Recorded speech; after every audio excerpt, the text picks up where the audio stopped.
Spie dal mondo! Buongiorno a tutti, studenti e studentesse di Unicam, e bentornati a Spie dal mondo. Ho deciso di registrare comunque una intro perché in realtà la puntata in questione è un'intervista in inglese. Qui a Spie dal mondo di puntate in inglese ne abbiamo fatte più di una, però questa, a dire il vero, l'ho trovata abbastanza interessante e ho deciso che magari valesse la pena di fare un piccolo riassunto in italiano, giusto per incuriosirvi e magari stimolarvi a fare uno sforzo in più e ascoltare la puntata anche se è in inglese, quindi anche se magari non tutti sono proprio al loro agio. La puntata in questione è un'intervista a una persona molto interessante che ho incontrato qui, in realtà, una mia coinquilina, Francisca. Ho deciso di intervistarla per diversi motivi, in realtà.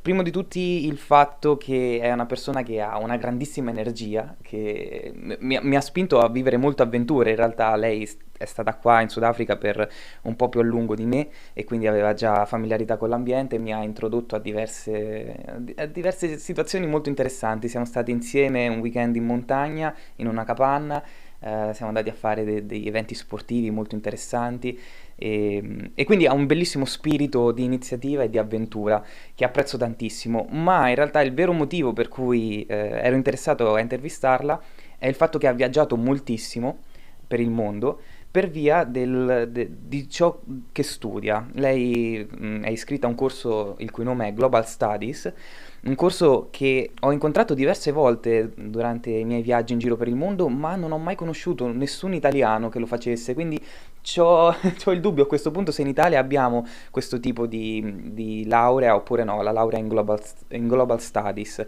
Essenzialmente è un percorso di studio che prevede che lo studente viaggi fra vari paesi, che insomma scopra un po' il mondo e diciamo si immerga un po' all'interno delle politiche sociali di vari paesi e che poi chiaramente le studi anche all'università. Questo è quello che ha fatto lei durante i suoi viaggi, che non sono limitati solo a occasioni di studio, ma anche proprio viaggi di piacere, diciamo. Ha visitato non so quanti paesi, è stata molto a lungo in Canada, in Ghana, in India, in Cambogia, in Nepal, adesso in Sudafrica, e lei è di origine tedesca.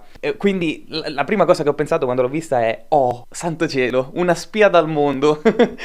Ne abbiamo trovata una coi fiocchi, sinceramente. E quindi in realtà, siccome fra pochissimi giorni lei tornerà nel suo paese, ho colto la palla al balzo e prima che se ne andasse le ho proposto di fare questa intervista che fra pochissimo ascolterete. Abbiamo toccato un po' di tematiche interessanti. Abbiamo parlato del Sudafrica un pochettino, perché chiaramente lei in questo momento si trova qua in Sudafrica a scrivere la sua tesi magistrale, quindi ha studiato le dinamiche sociali di questo paese. Abbiamo parlato di un po' di cose, in realtà l'argomento della sua tesi a grandissime linee, neanche io ce l'ho molto chiaro in realtà, però a grandissime linee va a studiare i meccanismi economici del paese e spingono il paese verso una forma di capitalismo, altri invece vorrebbero un socialismo ma un po' poco chiaro. La verità è che comunque non è neanche tanto facile sapere quali sarebbero le conseguenze di questi vari modelli economici sulla società, dal momento che dall'inizio del periodo democratico il Sudafrica è stato governato solo da un unico partito e quindi non si sa gli altri partiti esattamente cosa farebbero, perché non hanno mai avuto occasione di dimostrare la loro onestà, e soprattutto al momento, diciamo, che i vari partiti all'opposizione sono uniti nell'opposizione, ma chiaramente hanno grandissime differenze, quindi non è neanche tanto facile prevedere in che modo evolverebbe il paese qualora uno di questi prevalesse, qualora l'opposizione vincesse sul partito al governo al momento. Quindi abbiamo chiacchierato un pochettino di questo e anche di come la fetta povera della popolazione potrebbe impattare sulla vita politica, perché chiaramente, come ho accennato anche nella precedente puntata sul Sudafrica, la grandissima maggioranza della popolazione sudafricana in realtà è del ceto povero, quindi non è molto inserita all'interno delle politiche del paese. Ecco, insomma, cosa accadrebbe se anche loro fossero interessati in tutto questo? Migliorerebbe la situazione? In realtà Francy ha descritto uno scenario non proprio ottimistico. Io in realtà, stando qua, ho avuto l'impressione che la storia del paese si stesse rialzando in qualche modo. Lei ha descritto uno scenario un po' diverso in cui in realtà c'è ancora tantissimo lavoro da fare, non è tutto molto immediato, cioè non si può veramente dire che il paese si stia rialzando in qualche modo. Quindi c'è un po' c'è una nota un po' incerta, no? E infatti abbiamo concordato entrambi nel definire questo paese il paese dei contrasti, perché è proprio così in realtà. Procedendo nell'intervista abbiamo parlato un pochettino anche del mondo, dei viaggi, del significato di essere umani. Come sapete io sono un po' paranoico con queste questioni un po' filosofiche. È forse l'intento più grande dei miei viaggi, scoprire cos'è che ci accomuna tutti, scoprire il significato dell'umanità, scoprire nuovi significati. Quindi io mi sono sentito in dovere di farle questa domanda a lei che ha viaggiato così tanto. In realtà ne avevamo discusso pure prima dell'intervista e lei mi aveva detto che non era poi così entusiasta di rispondere a quella domanda, perché è una tipa un po' molto pragmatica, insomma, si occupa di problemi reali, non di astrazioni filosofiche come piacciono a me. Però comunque è stato molto interessante sapere la sua opinione su questo e abbiamo in generale chiacchierato un pochettino del significato del viaggio, del significato dell'essere noi e di quello che ci circonda. Spero che questo brevissimo riassunto serva un pochettino a farvi da trailer e magari a stimolarvi ad ascoltare l'intervista. Ripeto, è in inglese, ma lei ha un accento perfetto, quindi io lo trovo molto comprensibile e in realtà è stata un'intervista molto piacevole sotto il portico di casa mia. Signori, vi abbraccio con grandissimo piacere dal Sudafrica, vi abbraccio con le mie parole e con i miei pensieri. Buon ascolto. Hello there. So okay, here's the microphone. So, who are you? I honestly, I just realized that I don't even know your surname. Can you do a little bit of an introduction for our listeners in Italy? Oh, sure. Yeah, my name is Francy, short for Francisca Felton. All right. I don't know. Felton. People need to know my last name. Not that important. Yeah, I'm from Germany, from the southwest. Grew up in a small place, rural area. Yeah, did all my schooling there. Afterwards, decided I wanted to see more of the world. Spent some time abroad, but studied in Germany as well. And then, yeah, now found my way to South Africa, living in the same apartment as Nina. And yeah, that's kind of my... How did you end up in South Africa? Like, how? So it's because of your studies, right? Exactly. All right. Yeah. What are you studying? So yeah, my master's program that I'm doing currently is called Global Studies, which is, I don't know, very unhelpful as to explain what it actually means. It's all kinds of social sciences mixed together, and just with a global focus, mostly on the global south. So for that, we had to do an exchange term at the University of Cape Town, and I loved it so much, so I decided to come back a year later and do my research for my master thesis here. Lovely. All right. So you are here doing global studies. I don't think in Italy we have anything like that, honestly. Like, I've met some people from all over the world doing global studies, but I've never met anybody in Italy doing that. That's so strange, yeah. And my mother is calling me. Okay. Anyways, so that's very interesting. So in how many countries have you been, and what were these countries? It's all part of your program, right? So like in global studies, you are supposed to travel the world. Yeah, so within the program itself, I studied in 3 different countries. One of them Germany, so not actually that many. So I've done a lot of traveling before that for my other studies, but also for other things. So now in the last years, I went to South Africa to study, to India to study, to Sri Lanka, to Nepal for holidays and hiking. And before that I studied in Canada for a year, lived in Ghana for a year, and then visited Cambodia, visited the US, visited, what else? I mean, a bunch of European countries. So yeah. Yeah, that's basically it. So now the people listening, they understand why I wanted to interview you. You actually traveled a lot, and I I feel like, I don't know, the more you travel, the more you discover about the world and about yourself. Would you agree on that? For sure, yeah. I think especially not really when I just traveled for a few weeks. I think that was just interesting, but when I actually learned something about myself was when I stayed abroad for at least 3 months, I think, and actually studied there or did other things. And that's when I felt like I was a different person abroad, and then kind of to reconcile the different personas I had kind of over time created, I think, a new version of me that I like, or that's more, I don't know, more myself. Wow, this is so interesting. So did that happen also in South Africa? I guess so. Much less. It happened much more when I stayed abroad for a whole year and when I was still younger. So in South Africa, it was definitely something that happened, but it wasn't that long, so fair enough. Wouldn't be able to. Yeah, you're already grown. Yeah. Which was the country where you felt this thing in particular? Canada or? Mostly Ghana, because that was the first time I really stayed abroad and for a long time. So and it was such a different context, because I was working all of a sudden, I was staying with a different family, speaking a different language, so that really made me feel like I was a different person. I also behaved differently, so yeah. And you worked there? So so it was voluntary work. So, voluntary, alright. For how long again, sorry? For 1 year. 1 year, okay. Wow, that's so interesting. And what language did you speak there? English. English? Yeah. Wow. Learned some little pieces of Twi, what most people speak there. Do you remember? After English. Allah. That's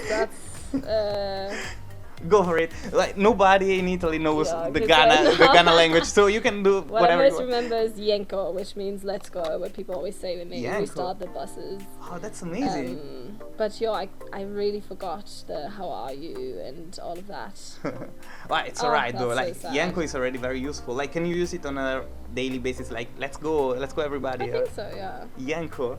Wow, that's useful. That's interesting. All right. All right. Thank you for introducing yourself. I actually wrote some questions. You know that. So the first question that I wanted to ask you is, what are you doing here in South Africa? Like, what's your thesis about? In very particular detail, like as detailed as you want to go. Yeah. So yeah, I'm doing. Well, I was supposed to do research here. Now I'm actually doing archival work, but so I'm getting into social sciences now. Get ready. So my overall interest was to work on something concerned with capitalism and kind of understand it better, but also find ways people critique capitalism here, and how that's different from kind of how we think about capitalism in Europe. So yeah, it was a long journey. I went into different topics, but now I've kind of arrived at a point where I'm interested in looking at the unemployment in South Africa, which is very high in compared to other countries in the world, and kind of look at where the unemployment comes from, where it's going, how the government deals with that, how the society deals with that, and also what that means for work in South Africa and for those working, but especially those who cannot find work.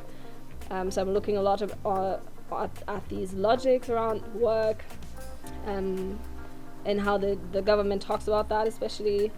And yeah, in the end I want to also look at a policy called the basic income grant, which wants to address this problem of unemployment. And there's different debates around that, and with the upcoming elections in South Africa, it's coming up again that the president has promised that they're doing that, and it's just interesting to see the dynamics around that.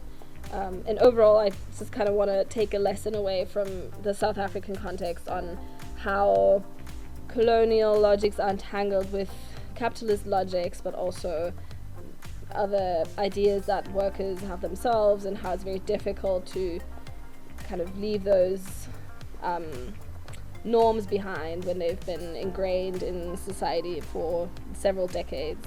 Wow. Yeah. This is so complex and so interesting, honestly. I would love to know much more about that. I remember that a couple of weeks ago, somebody told me, I don't know, you can confirm that or tell me how it's different. Somebody told me that the government is not encouraging small industries, small companies to arise. Somebody told me that, huh? I don't know anything about this, but they told me that, of course, there is a lot of unemployment, of course, there is a lot of poverty, and what you are supposed to do is to encourage people to start their own their business in a very local scale, but the government is not doing that, apparently. Do you know something about that? Like, I don't know, is that what you're working on, or? It's definitely come up. So I'm looking a lot on at what the government says, and they always say we want to support small businesses. We're gonna give them support and funds and whatever. But it definitely is very different from what they do in practice, because they think in practice it's just that small businesses don't have a lobby, they don't have money, so they aren't able to exert that kind of influence on the government that big businesses do. So I think that's a major issue. And with small businesses, they're often informal, they're often kind of not easy to regulate. So I think that's why the government has a very ambivalent relationship, because they kind of know they need it, but they also find it hard to deal with it. That's kind of my impression. Okay. So overall, would you say that South Africa is going in, like, it's getting somewhere regarding this issue? Like, are they doing some good stuff over the years? Also looking at the history of the country, of course. Unfortunately, I don't think it's going anywhere. Oh, really? In a better direction, really, because I mean, the latest thing was the COVID pandemic, which made it so much worse. I think I've been hearing that 3 million people lost their jobs in that context and haven't really found back into employment. So it's just been raised a lot, but I don't think. We're now people are talking about these other things that could be done, like the basic income thing, but overall they're just trying to do the same things they've been trying to do for the last 30 years and which haven't worked. So yeah, and overall, talking to a lot of South Africans, I think the overall attitude is that things are getting worse. Wow, okay. Yeah, unfortunately. This is very unfortunate, yeah. So, okay, they're not going somewhere, but they're always going somewhere. So of course. But they're not going somewhere better. But do you feel like, with your knowledge, you would be able to point a better direction for this country? Like, how could they solve their problems in this country? If you have an answer, like, of course you don't have to answer. I mean, I can only echo other answers, because I talked a lot to with activists on the left side, kind of who are part of worker struggles, and they would say we need a big social movement, a mass social movement, like it was happening when apartheid ended here, but also again around the 2010s there was a big movement, and they kind of want to see something like that again, but with a better political base. But then the questions are always, where exactly is that supposed to go? Some people would want socialism, but what kind of socialism? Other people would just want a capitalist democracy, but with better regulations, or some just want to fight corruption and think that's gonna deal with a lot of issues. And yeah, it's just difficult. There is not one solution. Nobody knows what would actually solve all the issues. Yeah, of course. This is very interesting. What about the people in the townships, the very poor people? They don't get to vote. Do they vote? Do they? Oh yeah, they do. Okay. They need to register to vote, but yeah, they can definitely. But vote. Do they actually vote? I don't know the different participation rates for different areas, but overall voting shares have gone down a lot since the first election. Oh, I think really? they were at like 50-something%. Oh, all right. For the last election, but yeah, we'll see how it is this year. Wow. So would you feel like, I don't know, that's just an impression, but would you feel like if poor people, like the vast majority of people in this country actually, if they voted, if they participate more into the politics of this country, would that be better? Like, would that help this country? I mean, the thing is, only because more people vote doesn't make the government better. All right. So, I mean, since the end of apartheid, only one party has been ruling this country. So all the others, we have never seen them, or South Africa has never seen them in power. So even if they maybe promise nice things, nobody knows what they would actually do should they ever come into power. And the ANC has clearly fucked up in a lot of regards. So that's the party in charge right now. Exactly. Yeah.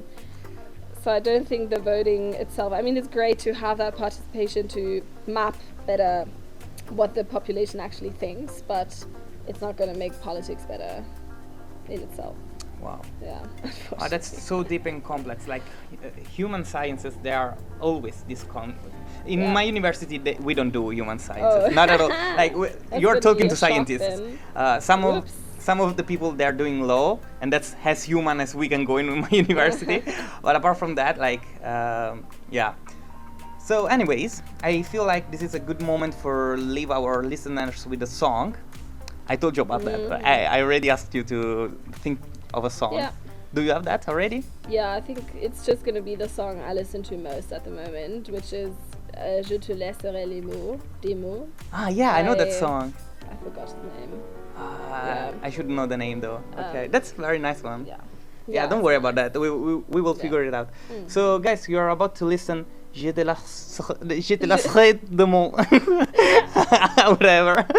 Okay.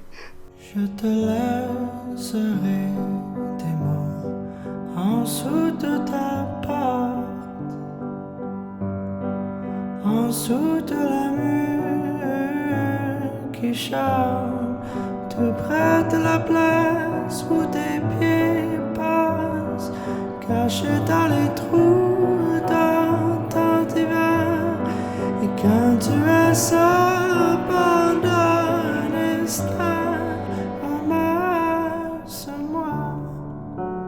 quand tu voudras, ramasse-moi quand tu voudras, ramasse-moi quand tu voudras.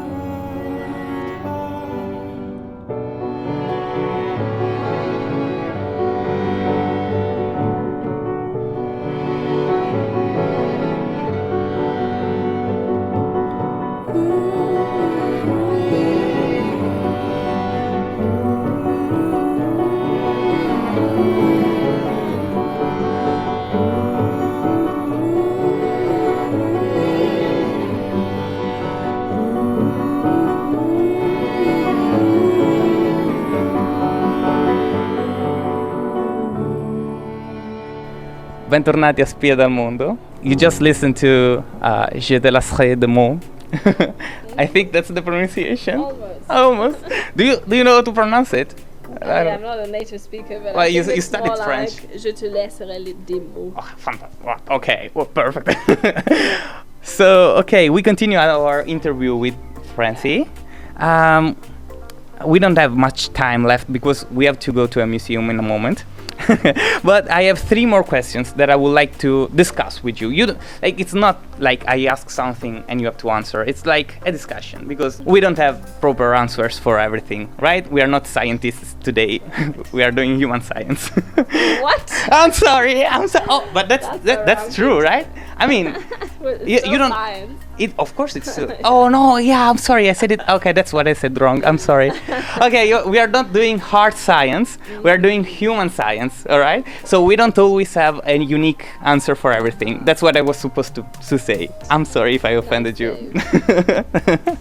All right. So a question that I wanted to ask you is this: what is a unique, beautiful thing about this country that you haven't found in other countries? Yes. So I think there's 2 actually. One is personal, one is more, I don't know, about the whole country. So the personal for me is the people I found here, my friend groups, because they are just the most open and lovely people who kind of included me in their friend group within a few weeks, and I felt home right after, like from that moment.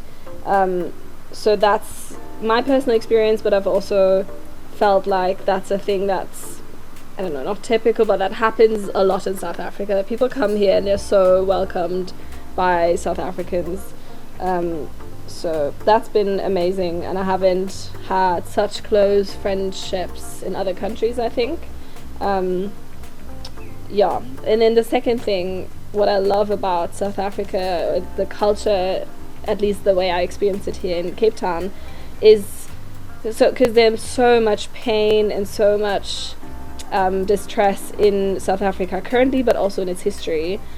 But so the way the South African history and the diversity of culture and whatever, how that's used and then kind of articulated in artistry and in different cultural forms, like just visual art, but also dance and theatre, all of that, music as well. I just love how people express themselves.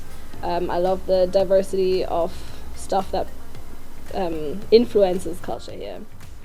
This is so interesting, actually. This is such a complex country. Like there is so much history and so many contradictions, I feel like, inside the country, because I also felt very welcomed here, although being South Africa a very dangerous country, like in general, which is crazy for me. Like, how can a society be so contradictory with it? Like, there is so much social disparity, the social classes, they are so divided, but still I feel welcomed here, but still there is something that I feel unsafe about here. It's so strange. I don't know, such a complex country, really. Yeah, it's a country of contrasts, that's for sure. Yeah, a country of contrasts. Yeah, that's a good one. I really felt like while I was here, I was questioning humanity every time. I told you about that. I told you many times about that. But that's actually how I feel. Like I struggle to understand what do we all have in common, and that's actually why I'm about to ask you this question that you already know about. That's a thing, like a very personal thing of myself, all right? And that's the only reason why I'm asking you this. And I'm sorry if that makes you uncomfortable to discuss about this, but I would love to ask you what the definition of being human is to you.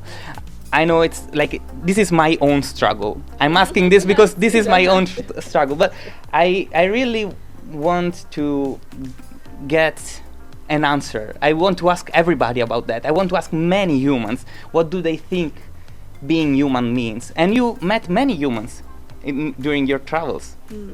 So, like, if we want to rephrase the question, my question is, what do we all have in common in the end? Do we all have something in common? Are we all human in the same way sometimes? Yeah, I mean, I think we have a ton in common. Yeah, I mean, unlike you, I don't go around and think about this kind of question while I travel and stuff. But I do think what kind of unites all people in this world is that we are social, we need other people, we need love, belonging in some sense, and that's kind of, to me explains a lot of the issues we have in this world, but also a lot of the beauty we have in this world. It comes from human interaction, which is everywhere, and from human conflict, which is also everywhere. So yeah, I think that's the best answer I can give you. And that's an amazing answer, actually. So I just want to tell something that happened to me while I was wondering about this question. 10 days ago, it was First Thursdays, that I will have to talk about First Thursdays in another episode probably, but I was roaming around and I ended up inside an art gallery and I found a notebook handwritten by a traveler here in Africa. And there was this quote that said, being alive is not about knowing much, but about loving much. And this connects to what you said. We all need love. We all need one another. So that's probably the best answer, even though I never feel satisfied. It's not about you, it's just about me. Like, I never feel satisfied about exploring the human nature and the whole world. There is so much to say. We are so complex. Absolutely.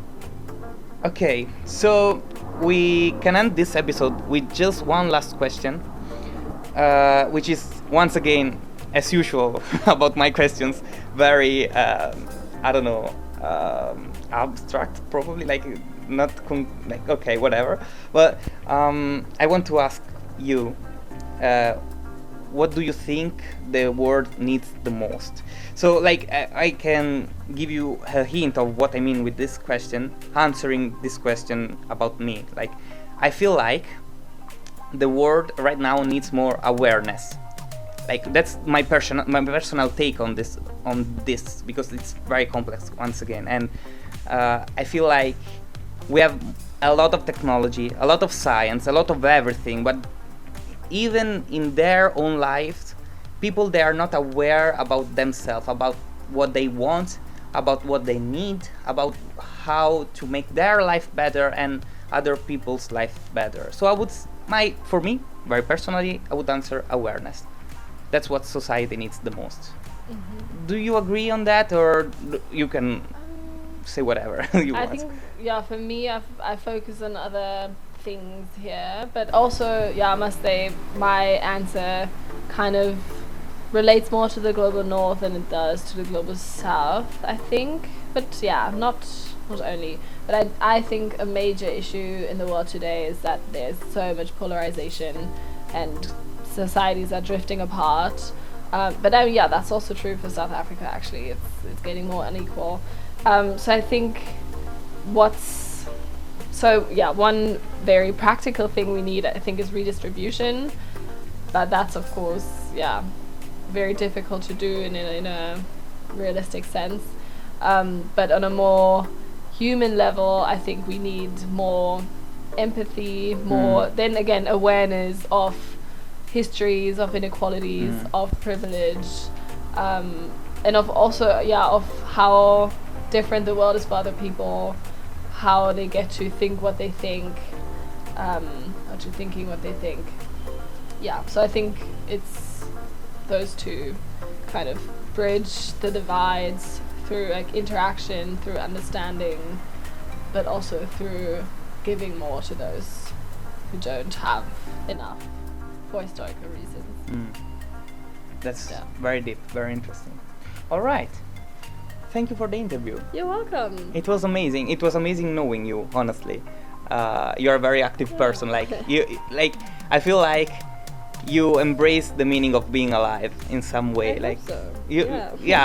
I really feel that, like, about you. So thanks again. Do you want to say one last thing to your Italian listeners before you say goodbye forever?